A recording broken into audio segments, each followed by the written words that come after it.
പെട്ടെന്ന് നമുക്കൊരു ബിരിയാണി ഉണ്ടാക്കിയല്ലോ. അതിന് വേണ്ടിയിട്ട് ഞാൻ സൺഫ്ലവറിൽ ഉള്ളിയും അതുപോലെ തന്നെ തക്കാളിയും ഒക്കെ വഴറ്റിയെടുത്തിട്ടുണ്ട്. പിന്നെ ഇഞ്ചി, വെളുത്തുള്ളി, കുരുമുളക്, പച്ചമുളക് പേസ്റ്റാണ് അത് ആഡ് ചെയ്തിട്ടുണ്ട്. ആ പേസ്റ്റ് നമ്മൾ നന്നായിട്ടൊന്ന് പച്ചപ്പ് മാറും വരെ ഒന്ന് വേവിച്ചെടുക്കേണ്ടതാണ്. അതിനുശേഷം നന്നായിട്ട് കഴുകി വൃത്തിയാക്കിയ ചിക്കൻ ഞാൻ ഇട്ട് കൊടുക്കുന്നുണ്ട്. വെള്ളമൊന്നും പാടില്ല കേട്ടോ.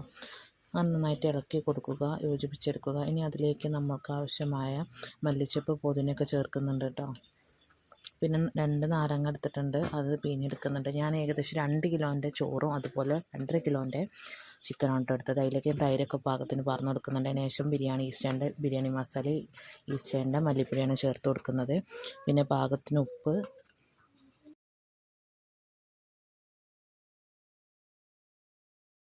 ഉപ്പും ചേർത്ത് നന്നായിട്ടൊന്ന് വേവിച്ച് കൊടുക്കാം കേട്ടോ.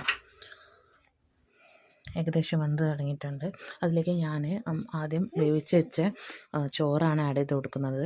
പിന്നെ നമ്മൾ ആദ്യം ചോറിട്ടു, പിന്നെ മല്ലിച്ചപ്പിലിട്ടു, പിന്നെയും ചോറിട്ടു, ചിക്കൻ മസാല ഇട്ടു. നെയ്യിൽ വറുത്തെടുത്ത് നമ്മൾ അണ്ടിപ്പരിപ്പും മുന്തിരിയും കൂടി ചേർത്ത് കൊടുക്കുന്നുണ്ട്. അതിൻ്റെ കൂടെ തന്നെ ഉള്ളി വഴറ്റിയതും ചേർത്ത് കൊടുത്തിട്ടുണ്ട്. ഓൾറെഡി വന്നതായതുകൊണ്ട് ഇനി തീ കത്തിക്കേണ്ട ആവശ്യമില്ല. അപ്പം കുറച്ചൊരു 10 മിനിറ്റ് വെച്ചതിന് ശേഷം നമുക്ക് സെർവ് ചെയ്യാവുന്നതാണ്.